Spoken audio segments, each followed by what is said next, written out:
इस मौके मीडिया से बात करते हुए हरीश रावत ने कहा, इस वक्त अर्थव्यवस्था खराब स्थिति में आने के कारण डिमोनेटाइजेशन है। आज हमारी डीजीपी खतरे में है, बेरोजगारी हावी है। पिछले दिनों सरकार ने जो फैसले लिए उससे बेरोजगार में बढ़ावा नहीं मिला। सरकार ने कितना पैसा दिया वो मायने नहीं रखता। आज यह समस्या चिंता का विषय है। उन्होंने कहा, चेंज के संकेत बिहार में दिख रहे हैं। इससे मोदी सरकार को अर्थव्यवस्था पर ध्यान देना चाहिए। आज आज जो देश की अर्थव्यवस्था इतनी खराब स्थिति में आई है, उसकी शुरुआत डिमोनेटाइजेशन से हुई थी और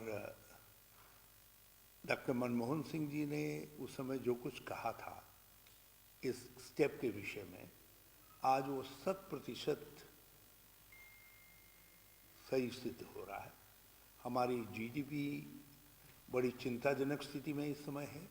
जीडीपी नकारात्मक है और नकारात्मक ही कम नहीं है, -23.3% अलार्मिंग।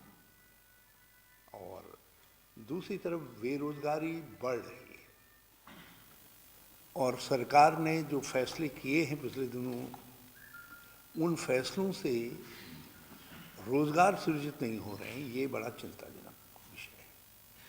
आपने कितना रुपया दिया ये महत्वपूर्ण नहीं है, उससे रोजगार सृजन में कितनी मदद मिल रही है। क्योंकि भारत जैसे देश के अंदर जहां लोगों ने बड़े पैमाने पर जॉब लॉस इधर देखे हैं, तो उसके लिए ये एक चिंता का विषय है। और मैं समझता हूं कि यदि अब भी मोदी जी के कार्यकाल का लंबा समय अभी है, यदि यहाँ से भी सरकार सुधरे और जिस तरीके से चेंज के संकेत बिहार से उठ रहे हैं, यदि वो चरितार्थ होते हैं, और मुझे पूरा भरोसा है चरितार्थ होने जा रहे हैं, महागठबंधन वहाँ सरकार बनाने जा रहा है तेजस्वी जी के नेतृत्व में, तो ये इस अर्थव्यवस्था को सुधारने के लिए ये एक चेतावनी है। और यहाँ से भी यदि जो हमने विपक्ष ने सुझाव दिया था कि हाउ यू कैन लोगों के कंजम्पशन लेवल को कैसे बढ़ा सकते, मार्केट को कैसे आप उसमें जोश पैदा कर सकते हैं, प्रोडक्शन को कैसे आप इन्हांस कर सकते हैं। छोटे छोटे जो उद्योग हैं, जब मांग बढ़ेगी तो प्रोडक्शन बढ़ेगा, आदि आदि जो है। तो ये सब चीज़ें जो है आज हम कांग्रेस कहती रही है राहुल जी के नेतृत्व में, और हम समझते हैं, उम्मीद करते हैं कि इसका केंद्र सरकार को पालन करना चाहिए। गलती स्वीकार करने में कहीं कोई वो नहीं है जी। सरकार पंजाब को और हरियाणा को पनिश कर रही है, और सारे चेक ऐसे नहीं है बंदी कर रखे, वो सिंबॉलिक विरोध है किसानों का, उसका हम सम्मान करते हैं, उनके अधिकार का। तो आप जो है जहाँ चला सकते हैं वहाँ तो चलाइए। और फिर बात क्यों नहीं कर रहे हैं? किसान कोई पाकिस्तान के हैं, हिंदुस्तान के किसान हैं, आप उनसे बात करिए, अपने चेक खाली करवाइए, और हम भी उसमें आपकी मदद करेंगे। हमारी अपील पर उन्होंने कुछ दिन डिफर किया, किसानों ने, अमरेंद्र सिंह जी के कोशिशों से कुछ दिन डिफर हुआ। केंद्र सरकार को चाहिए था उस मौके का फ़ायदा उठा करके किसानों की जो आशंका है उसका समाधान निकाल देते। तो स्टेट गवर्नमेंट क्यों सिक्योरिटी नहीं दे पा रही, कि पैसेंजर ट्रेन भी चल पाए? क्यों अभी तक स्टैंड क्लियर नहीं कर पाई? पंजाब जैसे राज्य के अंदर कन्फ्रंटेशन को क्या केंद्र सरकार आमंत्रित करना चाहती है? क्या इस तरीके की जो मंशा है वो देश के हित में है? मैं कैप्टन अमरिंदर सिंह जी को बहुत बधाई देना चाहूँ, उन्होंने बड़े मैच्योर स्टैंड ली है। वो जहाँ किसानों के साथ हैं वहाँ पर जो है वो स्थितियों को इस हालत में नहीं बिगड़ने दे रहे हैं जिससे देश के लिए कल चिंताजनक स्थितियाँ पैदा हों। सर, अभी भी 15 जगहों पर कई घटनाएं हैं। This is the difference between Congress leader and the BJP leader. Sir एक इसमें मेरा क्वेश्चन है आपके कि देखिए, ये अपनी विफलता से ध्यान हटाने के लिए मनोहर लाल सरकार का एक शुभ हुआ है, और हमने अपने राज्य के अंदर इस तरीके का कानून जो है 2002 में ही बनाया, 2004 में बनाया था उत्तराखंड में सर। हाँ, प्रैक्टिस साहब ने थी। लेकिन ये इससे कितनी, after all there is a constitution, there is a law. तो हाँ, लोगों को, लोकल लोगों के इंटरेस्ट को प्रोटेक्ट किया जाना चाहिए, मगर आप जो है ब्लैंकेट कानून बनाएंगे तो क्या खट्टर साहब बताएं, क्या किसान अपने अपने अपने खेत में आपको ऐसा बोर्ड लगाने देगा जिसमें कहेगा आउटसाइडर इज नॉट वेलकम? पूरी यहाँ की एग्रोनॉमी जो है आउटसाइडर पर निर्भर है। यहाँ लेवल ऑफ डेवलपमेंट इतना ज़्यादा है कि आपको यदि कंस्ट्रक्शन वर्कर और दूसरी चीज़ नहीं मिले तो the growth of Punjab and Haryana वो फिनिश हो जाएगी। तो राज्यों को अपने विवेक से सोचना पड़ता है।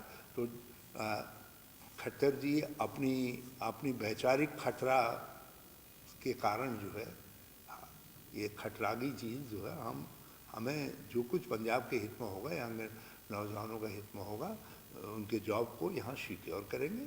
लेकिन उसके लिए हम Manohar Lal can not be a model for us. Sir आप हरियाणा के डिप्टी सीएम ने पिछले दिनों कहा कि हरियाणा और पंजाब दोनों को चंडीगढ़ से अपना हक छोड़ देना चाहिए, चंडीगढ़ को जो है केंद्र शासित जो है बना देती है। मुझे लगता है कि हरियाणा की सरकार जनता के नज़र में बिल्कुल विफल हो चुकी है। इसलिए ऐसे समय में, जिस समय किसान अपनी ज़िंदगी की लड़ाई लड़ रहा है, उस समय जो है वो ऐसे इश्यूज़ को उठाना चाहते हैं जिन इश्यूज़ से लोगों का ध्यान हटा जाए।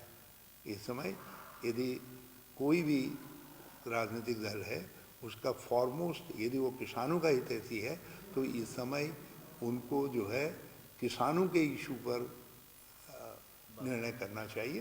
देन वैचारिक इस तरीके की डिबेट, इस तरीके के आइडियाज़ के लिए there can be some other time. और जब इतना बड़ा संकट है, किसान संकट देश के ऊपर, तो उस समय ये चीज़ें जो है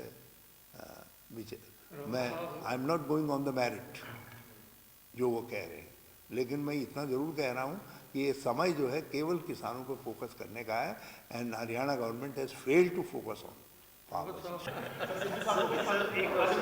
सिद्धू साहब को पद मिल सकता है जल्दी? हाँ सर, ये एक बड़ा क्वेश्चन है सर। ਤੁਹਾਡਾ प्यार जो सिद्धू जी की नाल है, उसके लिए बहुत बहुत आपका शुक्रिया अदा करें। पद मिलेगा सिद्धू साहब को जल्दी, कोई ऐसा? मैंने कहा उसके लिए जो आपका प्यार है, उसके लिए मैं सिद्धू साहब की तरफ से आपका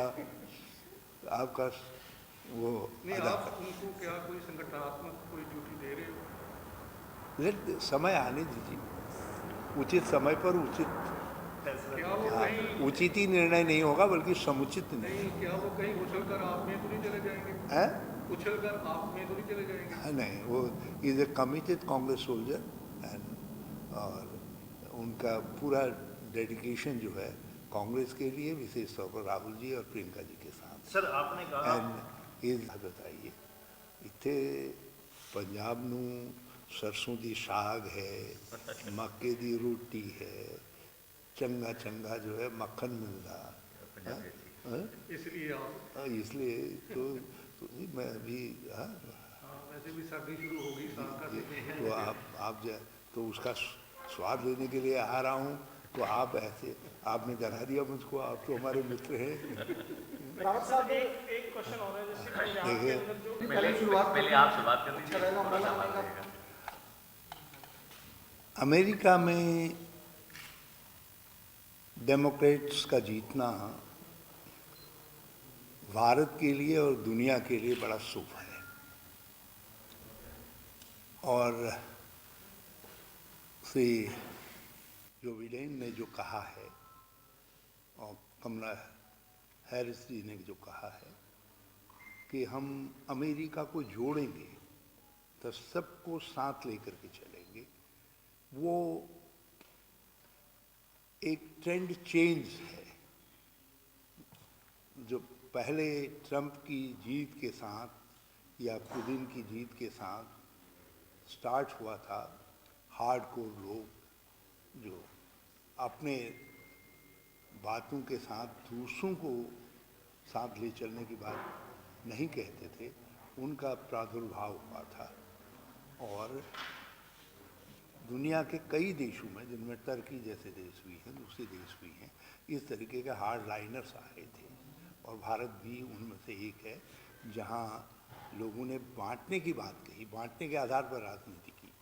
मतलब शमशान और कब्रिस्तान यदि किसी राजनेता के मीनू में सम्मिलित हों और उसके आधार पर वोट मांगें तो समाज बढ़ता है। तो आज ट्रंप की हार के साथ बांटने वालों की हार प्रारंभ हो गई और मैं समझता हूँ कि भारत की राजनीति को भी इससे सबक लेने की आवश्यकता है। हमको जोड़ने वाले लोग चाहिए। दूसरी बात, मैं आपसे डिमोनेटाइजेशन